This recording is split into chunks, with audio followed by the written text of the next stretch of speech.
आदाब, नमस्कार। मैं वसीम अख्तर और आप देख रहे हैं द लीडर हिंदी। हज मुकम्मल हो चुका है 2024 का, लेकिन उसके बाद जिस तरह की सऊदी अरब से खबरें आ रही हैं, वो थोड़ी-सी परेशान करने वाली और ख़ास तौर से जिन घरों से हाजी हज पर गए हुए हैं, उनको तकलीफ़ में डालने वाली हैं। वजह ये है कि इस बार वहाँ तेज़ लू चल रही है, हालाँकि मौसम पूरी जहाँ-जहाँ भी थोड़ा-सा रेगिस्तानी इलाका है, वहाँ गर्म है और इस गर्मी के सबब वहाँ इस बार सऊदी अरब में ज़्यादा मौतें होने की बात कही जा रही है। करीब 600 लोग वहां मारे जा चुके हैं लू और तेज हवाओं से।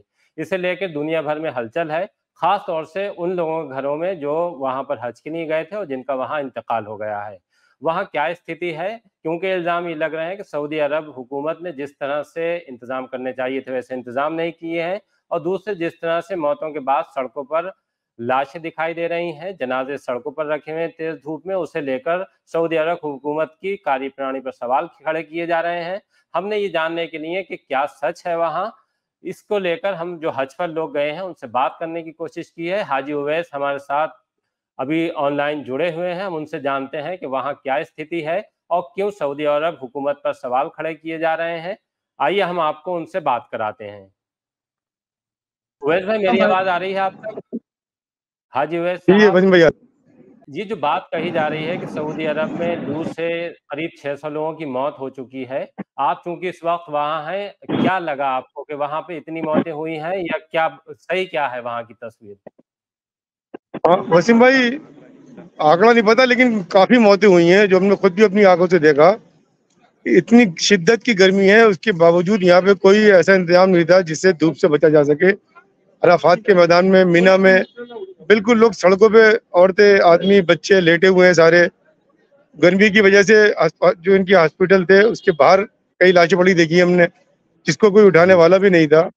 ये प्योर जी, बिजनेस माइंडेड होगा ऐसा लगता है हमें। कोई ना जी, खास पानी का इंतजाम, ना कोई टॉयलेट का ज्यादा इंतजाम, टॉयलेट में बहुत गंदगी, ना हुँ, कोई लेटने बैठने का इंतजाम। किसी की व्हील चेयर टूट गई तो बेचारा वो जी, घसीटे पड़ा हुआ, कोई ऐसा नहीं जो पुलिस वाला आके वो व्हील चेयर को चेंज हुँ, कर दे।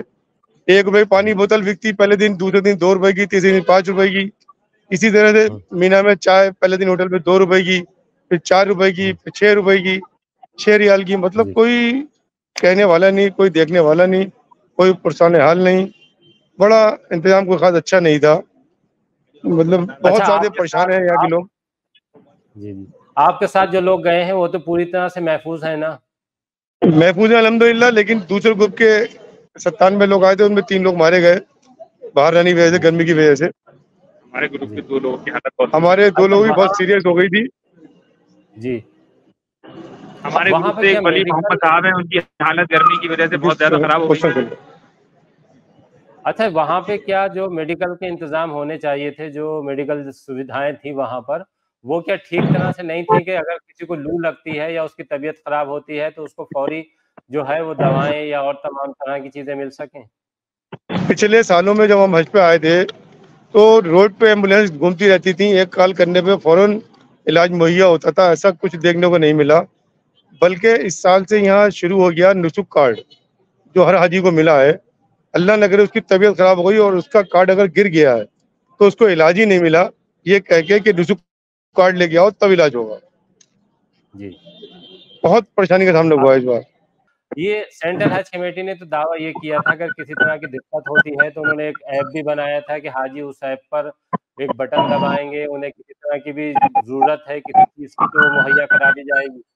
तो सेंट्रल हज कमेटी की जो तमाम सुविधाओं की बात कही गई थी, वो कैसी लगी वहाँ पे थी, या आपको लगा कि उस तरह की जैसे बातें हो रही थी वैसा दावा ज़मीन पर नहीं दिखाई दिया?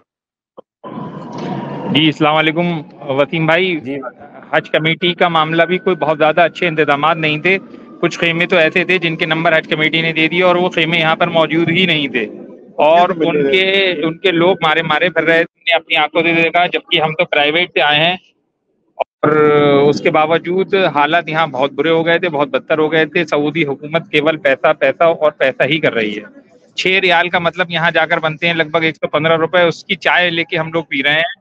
आप समझ सकते हैं कि जो चीज़ हमें 1 रुपए की मुहैया हो सकती थी, वो हमें 6 रुपए की मिल रही है और 140 रुपए की मिल रही है। तो केवल यहाँ का माइंड अब पैसा, पैसा और पैसा ही होके रह गया है। इसके अलावा और कुछ नहीं है, क्योंकि अराफात के मैदान में हमने जो आलम देखा, वो बाखुदा बहुत ज़्यादा दर्दनाक था और बहुत ज़्यादा तकलीफदेह था, जिसकी हम शब्दों में बयान नहीं कर सकते हैं।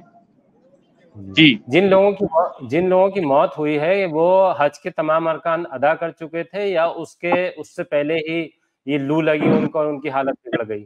जी, ऐसा हुआ है कि अराफात के मैदान में ही सबसे ज़्यादा कैजुअलिटी हुई है, क्योंकि वहाँ ही इंतज़ाम बहुत ज़्यादा ख़राब थे। तो उसके बाद के अरकान उन लोगों के नहीं अदा हो पाए, लेकिन अल्लाह पाक उनकी मग़फ़िरत फरमाए और जन्नतुल फिरदौस में उनको जगह अता फरमाए। अल्लाह बड़ा रहीम है। उन लोगों ने नियत कर ली थी हज की, तो हज तो उनका हो गया अल्हम्दुलिल्लाह, और वो जो है वो अच्छी मौत मरे। लेकिन जो इंतज़ामात की बात हो रही है वो बहुत ज़्यादा मुफीद नहीं रहे। तो इसके लिए हमें इंडियन गवर्नमेंट से जो है ये अपील करते हैं कि भाई इंडियन गवर्नमेंट हमारी मदद करे और जो है वो और सुधार आगे हों इसमें, और बहुत ज़्यादा तब्दीलियों की ज़रूरत है।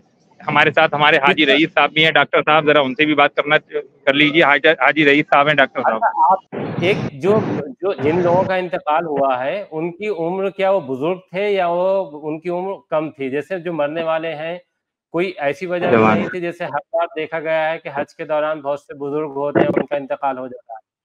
गर्मी की वजह से नहीं, गर्मी की वजह से और पानी ना मिलने की वजह से और इस तरह से, और जवान मौतें ज्यादा हुई हैं।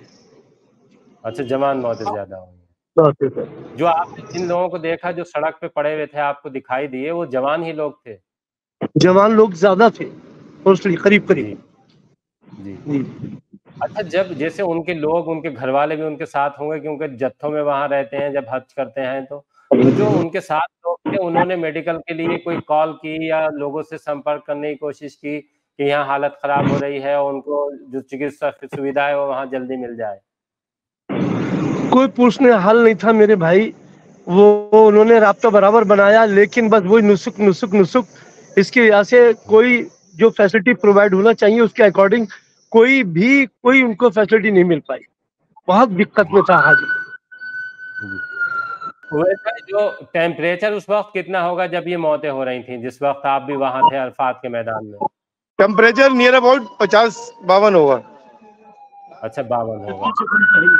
अब आप तो कहाँ कोई पर पहुंच गए हैं? अब मक्के शरीफ आ गए हम, अल्हम्दुलिल्लाह हज मुकम्मल हो चुका है। कल आखिरी रमी हो गई थी, आज तवाफ़ विदा भी कर लिया। इंशाल्लाह 1-2 दिन में वापसी हो जाएगी हमारी। जी। बाकी अभी जो आप अभी वहाँ जो आप मक्का में हैं तो वहाँ भी गर्मी इतनी है या कुछ कम हुई है?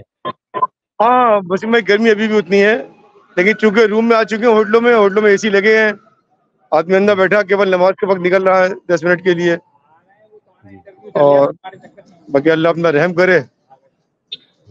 सबसे बड़ी दिक्कत ये आई है कि बस वाले जब मिना लेके गए ना हाजियों को, तो उन्होंने खेमे पे छोड़ा ही नहीं। 3-3, 4-4 किलोमीटर दूर छोड़ दिया और खेमा ढूंढते रहे। हमारे रिश्तेदार मुरादाबाद के गए थे, डॉक्टर जिया और डॉक्टर शिवा, दोनों लोग खेमा ढूंढते रहे। 4 किलोमीटर चलने के बाद खेमा भी नहीं मिला, दूसरे खेमे में एडजस्ट होना पड़ गया, जिसकी वजह से ना तो उनको खाना मिल पाया वहाँ पे, केवल चाय से उन्होंने 2 दिन गुजारे अपने जैसे तैसे, चाय पी के और अपना हज पूरा करा। बहुत रो रहे थे वो लोग भी, रोने वाले बहुत थे, मरने के साथ साथ रो बहुत। औरतें तो लगभग 90% रो रही थी बद इंतजामी की वजह से। एक ये भी कहा जा रहा था कि हज के बाद मक्का में बारिश हुई है, ये कितना सही था उवैस भाई? हाँ जी, बारिश हुई है, 5-7 मिनट हुई थी, मक्का में भी हुई थी और हम उस टाइम पे मीना में थे। दूसरे दिन की बात है ये हज के, बारिश हुई थी 5-7 मिनट। उसके बाद मौसम नॉर्मल नहीं हुआ है? सेम वैसी धूप। अच्छा। बल्कि मौसम नॉर्मल कम हुआ था, बारिश हो गई थी, थोड़ी धूप ही थी, जैसे बदरिया बरसती है धूप में उस टाइप में हुई थी जी। उससे कोई खास फर्क नहीं पड़ा। जी। अब आपकी वापसी कब है वहां से? अब इंशाल्लाह परसों के टिकट है हमारे जी, 22 तारीख के। आप लोगों के अरकान ठीक से अदा हो गए हैं वहाँ? हाँ अल्हम्दुलिल्लाह, अल्लाह का एहसान है, गर्मी के देखते हुए, लेकिन अल्लाह ने पूरे करा दिए, उसका एहसान है रब्बुल आलमीन का। हम लोग ठीक है। आपने हिंदुस्तान के लिए भी दुआ की है वहाँ? हिंदुस्तान की सलामती के लिए दुआ की साहब, अल्लाह ताला हमारे हिंदुस्तान को और तरक्की दे, नाम रोशन करे। और हिंदुस्तान से हम ये अपील करते हैं, अपनी जो भी हमारे यहाँ अब बने हो मंत्री हज की, जैसे पहले स्मृति ईरानी थी, उनकी जगह कौन बना मुझे नहीं मालूम अभी, उनसे हम कहना चाहते हैं कि सऊदी गवर्नमेंट से राब्ता काम करें आगे आने वाले टाइम के लिए, और जो सहूलियत मिल सकती हो ज़्यादा से ज़्यादा अच्छी से अच्छी वो मिलना चाहिए।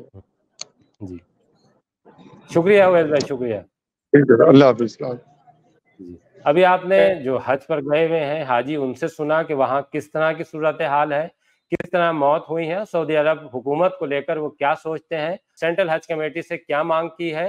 खास तौर से उन हाजियों का कहना है कि भारत सरकार को ऐसी व्यवस्था बनानी चाहिए कि जिससे सऊदी अरब हुकूमत पर ये दबाव बने कि वो वहाँ व्यवस्थाएं ठीक से करे। जिस तरह की गर्मी थी, उस गर्मी के हिसाब से वहाँ इंतजाम ठीक नहीं थे। खास तौर से मिना तक पहुंचाने के लिए जो बसें लगाई गई थी, उन बसों से बहुत दूर ही हाजियों को छोड़ दिया जा रहा था। करीब 4-4, 5-5 किलोमीटर पैदल चलने के बाद लोग अपने खेमों तक पहुंच रहे थे और खेमों की हालत भी ये थी कि वहां बहुत से खेमे नदारत थे और उनके नंबर हाजियों को दे दिए गए थे। अभी आपने सुना, हमने ये जानने की कोशिश की है कि जिस तरह की खबरें सऊदी अरब से वायरल हो रही हैं, उसमें कितना सच है। द लीडर हिंदी की अगर कवरेज आपको पसंद आ रही है, तो हमें लाइक कीजिए, सब्सक्राइब कीजिए और हमारा हौसला बढ़ाइए।